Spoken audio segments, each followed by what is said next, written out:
Jack, you want to get us started? Sure. Hey, Coach, after watching the film, what did you think of the play from your tight ends?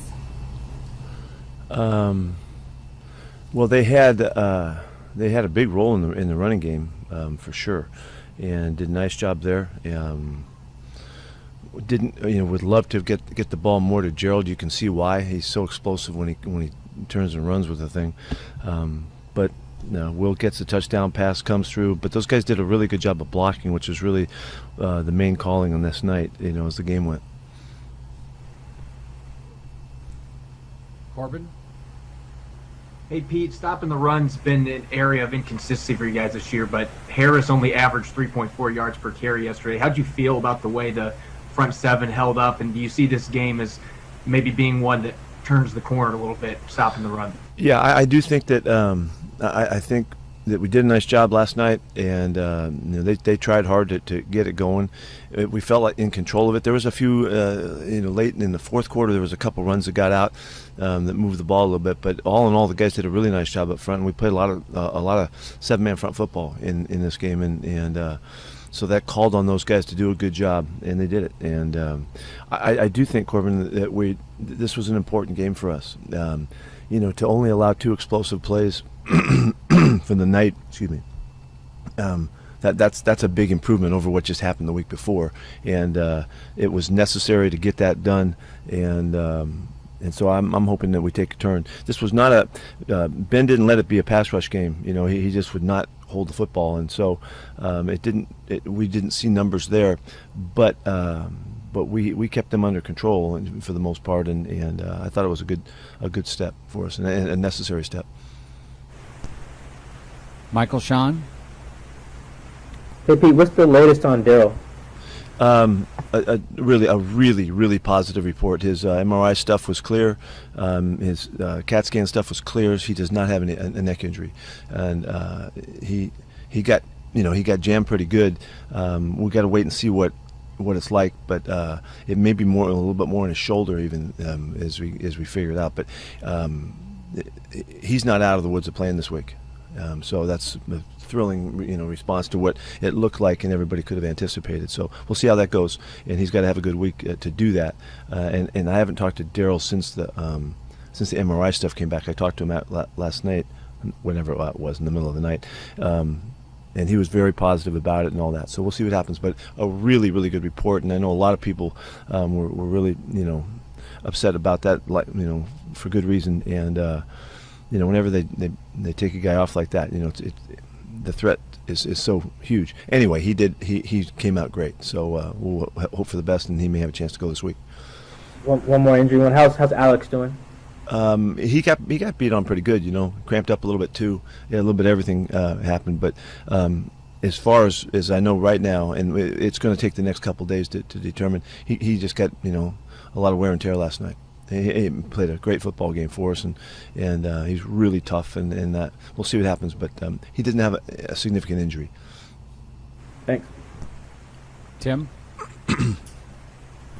Pete, looking back on it from yesterday, understanding that Pittsburgh's trying to get the ball out pretty quickly with their passing game, how did you feel about the pass rush? And I think you only ended up recording one quarterback hit. Where do you think that stands right now? I don't think this is the game to make a statement about what we are, what we aren't, Tim, because of the just the style of the game and the way we played it up front. We always want to get to the quarterback more, always, and we'll continue to do that. But I don't think this was an indication of pass rush. This was really scheme by them, and Ben just he just wouldn't hold football. So, and they're the fastest in the NFL, and then on this night in particular, he stayed right with it and didn't let us get close. When we pressured a couple times, the ball was just out, and which we had some pretty good results on, but he did just get the football out of there. So that's the way it went. Art? Pete, your first drive in the second half was the best you've run the ball all season. First, was Jamarco Jones in on that? And second, how much of that is sustainable for the rest of the season in terms of how you ran it? All right, I think that you just saw that was it was just a commitment we made at halftime that this was how we were going to change the game, and that was to rely on the guys up front and pound away at it and see if we couldn't turn it. And the the guys did a fantastic job, and I think you saw. We've liked these guys all along, but we have not in any of these games called on them like we did last night, and so it's a really significant step for us, I think,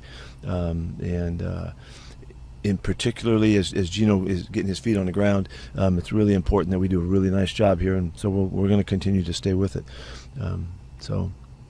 But I thought the whole half was significant. I mean, we had we were going to continue to be running the ball pretty well. We had the big holding penalty that was really just so untimely for us, and we were still going in. So I think it was a good turn for us. I think some really good things happened last night in that regard, and in turning both sides of the ball, and I'm hoping that we'll make some headway with it.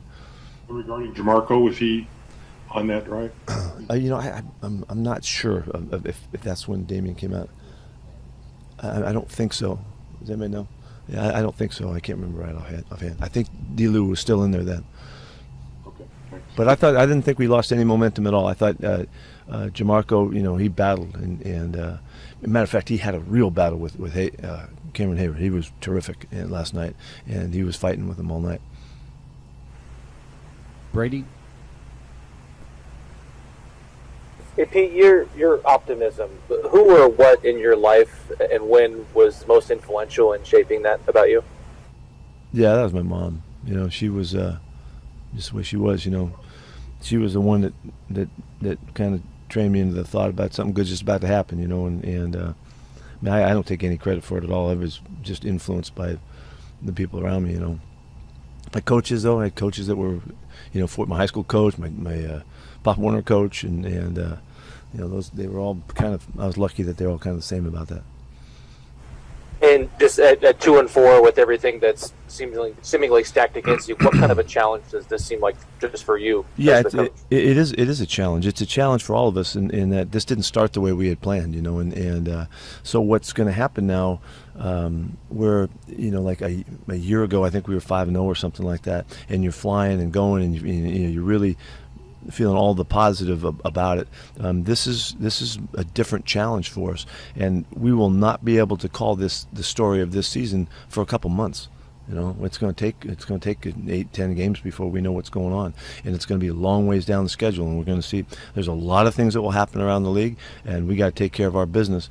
But it's as is always the case, postponing judgment is really a powerful tool if you have it, and that's what we have to do. We got to take one game at a time, just like we know how to do, but we got to really stay focused on that and just postpone what this story is going to be, and we know that's the truth, but it's hard to do, and so that's what we're going to go about doing, and so it's a challenge. I got to lead the charge, and I'm gonna kick ass on that. Greg? Related to that, it's cliche, Pete, but do the players feel the urgency any more than any other given week, being where you guys are right now? It's just natural that you do. I mean, you could say that you can wash out all of the elements, but it's just natural that you do, and I think it's really important that we don't let that disrupt the way we prepare and operate, because it can turn the way you respond, react, and in a direction that can work against you. I mean, when you over try, you're not acting like you're capable of acting. You're acting like something else, and you can't predict the outcome when that happens. And so it's a major point for us to stay within ourselves and do what we're capable of doing. And now with Russ coming back, whenever, really working with Gino and making sure that we support him properly and give him all the tools he needs. And that means that the defense has got to play well and kicking game. Everybody means that's how it is, I've always, let me take a little sidebar here for you. I think one of the things that made sense to me a while ago was what Coach Walsh had done with West Coast offense, which is a long forgotten all but approach to football. But he realized a long time ago that the game is really, really hard for the quarterback. And he did everything he could in every way that he could possibly do it to make it easier for the quarterback to function at a high level. And that's where all of the principles came from. And and that's no, it's just as true today as it ever is. You got to make the game so the quarterback can function at a really high level, and we did in the second half. We did that. In the first half, we didn't, and it's just a reminder and an illustration again of how true it is. The position is so difficult to play and to function at, and we take for granted. We get used to seeing all these guys make all these plays and all. It's so hard, and particularly when you're starting up and getting going again. For Geno's, he's kickstarting his career, with this opportunity, and we've got to give him every chance to be at his best, and that's no different than Coach did years and years ago, and that's what everybody's always taken off on that, but I think you forget how important and how significant that is to this game of football.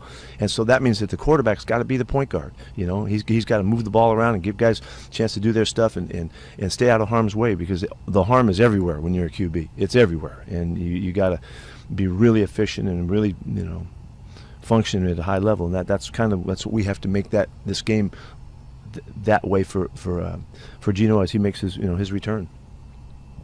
You said you did that in the second half. Of course, Collins running wild. Were you able to do that in overtime once Collins was out of the game? Well, the point is just mixing. It's mixing, running, pass, in a healthy manner, and we had like a drive and a play, so we didn't get it done as well as we'd like to, Bob? Yeah, Pete, you said on your radio show this morning you guys had reached out to Cam Newton. Is that something you would still be considering, or are you happy with kind of your quarterback situation right now? Or well, we're doing everything we can with everybody that's available always, and so I talked to him a couple times, and just trying to see what was going on in his world and all that, and we're wide open and continuing to compete with that, and there was nothing to be done then, and we're really counting on Geno to do the job, and that's how the conversation went with him too. We were counting on Geno to do the job and all that. So, so we'll see. We'll see what happens. I don't know what's going to happen next. And you expect Rashad Penny back this week? Is he able to kind of jump right in and be? Yeah. Be unlimited in what he can do. Yeah, I talked to Rashad last week. But I think I told you guys that, in looking forward to this week coming up, that he needed to have a great week last week, which he did, and he's had a number of weeks. The last 3 weeks have been really good for him. He is raring to go, and there won't be any restrictions on him unless the workload, builds up on him. And I'm hoping that that's not going to be the factor because of the way he's prepared. It's extremely important that he comes back to us now and helps out, in the running game and all that. And I'm really excited for him. It's been a long year and a return and all of that for him. It's been really frustrating for him, and he's really raring to go. Masvita? Pete, I know in the post game you talked about Trey Brown. I'm wondering, after looking at the film, did you see anything else that he was able to do after looking at the film? He did really well. He played really well. He had a couple big hits, covered well when he had his chances. He was right where he was supposed to be. And I've said this a lot to you guys. It's a lot to ask of a young guy, but he gives you the sense that he really has a really terrific feel for playing the position. And so he's going to, he helped himself. He's going to play more. And how important is it, guy comes in like that, just to have patience and listen in terms of staying within the system? Some guys more than others, it depends on the individual. Trey's been, it just hasn't been hard for him. It's been very, very comfortable for him to adjust to what we're talking about. He played on the line of scrimmage a great deal in college, and he knows how to do that and how to mix his man and zone stuff. And I'm hoping that we can just continue to develop him. He's going to make plays. He's going to make things happen out there just by doing the right thing. And he's a tough guy, so I like that. Curtis? Yeah, Pete, the success you did have on the ground there early in the second half, is that something you feel like you can build upon here, coming off of what you saw, the success you had in it, the way it kind of flowed together? Is that something you saw as something you can stack on top of each other and push forward with? Yes, we have to do that. That's going to make the difference in this turn right here. It's going to make a big difference in all phases. It affects everything about our game, and this is nothing new. We're not recreating the wheel here. We've been we've been able to demonstrate how you play football in that style, and it just hasn't quite caught on yet. With this last night was really obvious. It couldn't have been more obvious. And how well our guys could come off the football up front, how efficient we could be, how many points you can score, and also how you can be explosive.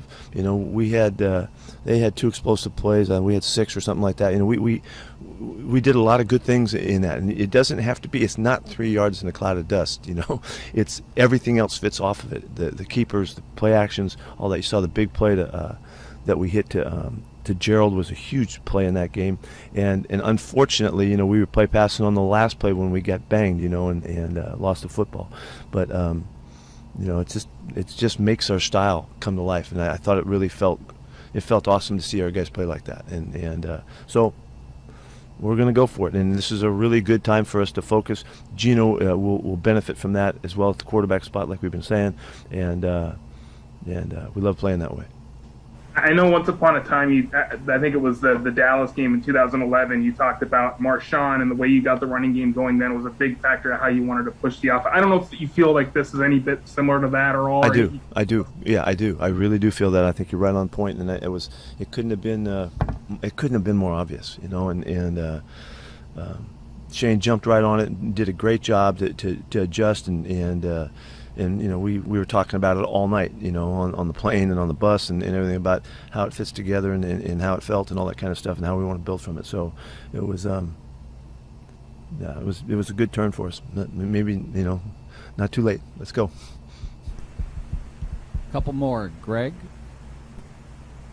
Pete, just when we write that you talked to Cam Newton, former NFL MVP, franchise quarterback, readers will say, oh, they must, Russell Wilson must be out for 2 years or something. The natural IR time, the three games would end during that bye. Do you have any indication on whether that is a possibility he could come back after the bye? He or Chris Carson, for that matter, could come back after the bye? I don't know that because I'm not the medical side of this thing, but I know Russell, and if it's possible, it's going to happen. If it's possible, it'll happen. And I don't know if you guys saw him last night in the way he was preparing and going after it. He is not going to miss a trick, and so I don't put anything beyond his capabilities. He can do some special stuff, and we'll see what happens. And you mentioned Chris. I don't know that about Chris. Chris has got to make good progress where he feels really confident and all that. Chris practiced last week, so, you know, and ran around and all. He can move and all that kind of stuff. Just whether the contact is gonna set him back, and so we'll take, you know, the full time that we have to do that. But just imagine if Chris and you know, and Alex were out there, you know, going 1-2 last night. You know, just imagine how much fun that would have been to watch. So. Is it a disc issue or a nerve or a pinch nerve for Carson? I don't even know how to tell you. I don't know how to call it. But it's in his neck, and he's got a sensitive area that we're just working through. It's not an injury that occurred this camp or anything. It's just something that just kind of acted up. Okay. Last question, Nico. Sorry, Aaron. No questions today. You don't get a shot. You're out. Hey, Pete, you can answer part of the question I was going to get, but maybe you haven't been asked this one. DK and Shannon have kind of been going back and forth on Twitter. I was just wondering if you had, you know, any comments on it or maybe words for a young receiver about using of social media in this instance. Well, in general, you know, I don't know why anybody wants to communicate that way, you know, openly. You know, you can always call people and talk to them, you know, and you know, work things out a lot more efficiently. So we've always, you know, discouraged our guys, try to discourage them from trying to communicate in that fashion, just because it's, you know, and for the most part, guys are really good at it now. You know, guys used to use Twitter like it was they were sending a text, you know, and so they figured it out. And DK he's got a big awareness. I don't know how that went kind of wherever, but as you watch DK, you'll always see he'll always come around. He'll always come around to clear thinking, and he's a really bright kid, and which, you know, I think he probably did. Thank you. Okay, thank you. All right.